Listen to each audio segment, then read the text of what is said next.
Israel has valid, long-standing historical ties to the land? No. Legally, no.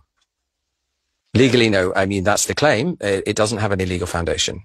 In the League of Nations a covenant that was part of the Versailles Treaty, the Palestine Mandate was supposed to be provisionally recognized as an independent state, a state for everyone, a single state for all the people on that land, not a state for a particular racial group. So the idea, and Israel is a Jewish state by definition, and there is no legal basis for a specifically Jewish state on that land in international law. What is or would be Israel's strongest argument before a court of law? For what? To dominate Palestinians?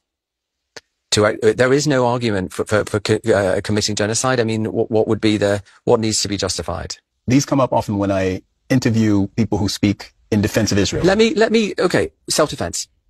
Thank you. Okay. You took the words out of my mouth. This is the first thing that comes up. Yes. So let's go back to 1967.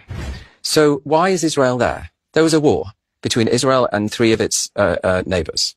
Israel started that war, and it was a war started preemptively, illegally, because states cannot use force lawfully in non-immediately imminent anticipatory self-defense. As a result of that illegal war, Israel captures the territory. It has no right, a state has no right to retain control over territory simply for security purposes. And the right of self-defense, therefore, is inapplicable to that kind of action. States have to deal with security threats non-forcibly when it comes to the extraterritorial use of force, unless they are at risk of an actual or an imminent attack. And Israel was not in 1967. It used force anyway. And of course, the clue is in the name. It was over in 6 days. There was no longer any threat. Insofar as there was a threat, it was removed through that action. Well, they of course would disagree that there was no longer any threat. But what about in the context? I don't think Israel would disagree that after the 6 Day War, there was no then immediate threat of attack from the three Arab states. So Israel should have withdrawn at that moment. On the 7th day, there should have been a retreat, because there was no legal basis to maintain the control over the West Bank and the Gaza Strip. What about in the context of Gaza today? And I'm taking you beyond, obviously, the remit of the ICJ's advisory opinion. But Israel today says more than ever that it is acting in Gaza in self-defense following the attacks by Hamas in Israel on October the 7th.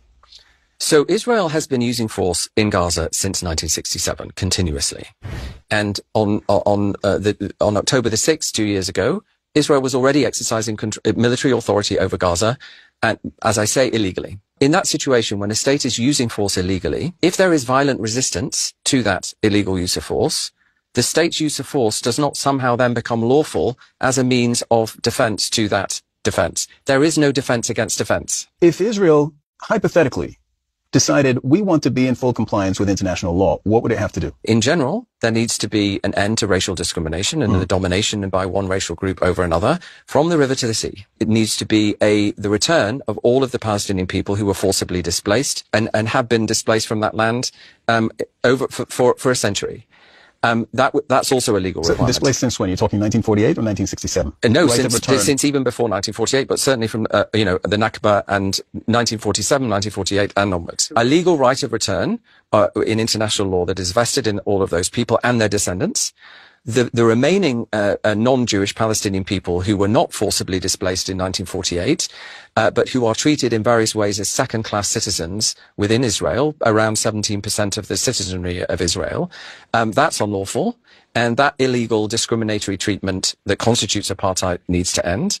There needs to be equality. And then when it comes to the extension of Israeli rule into the remaining 22% of mandatory Palestine, the West Bank and including East Jerusalem and the Gaza Strip, there needs to be a complete withdrawal immediately, the removal of all settlements and settlers, and the provision of compensation to the Palestinian people for all of the harm that they have suffered since 1948. This part gets lost in discussions about the advisory opinion. It does mention compensation. Insofar as it addresses the 67 onwards, yes, the requirement of compensation as well as withdrawal. So land that has been taken, again, according to international law, as it is laid out in this advisory opinion, land that has been taken from Palestinians by Israel since 1967 needs to be returned to them. Yes. And where that is not materially possible, they need to be... No, there is no excuse for not returning the control of the land.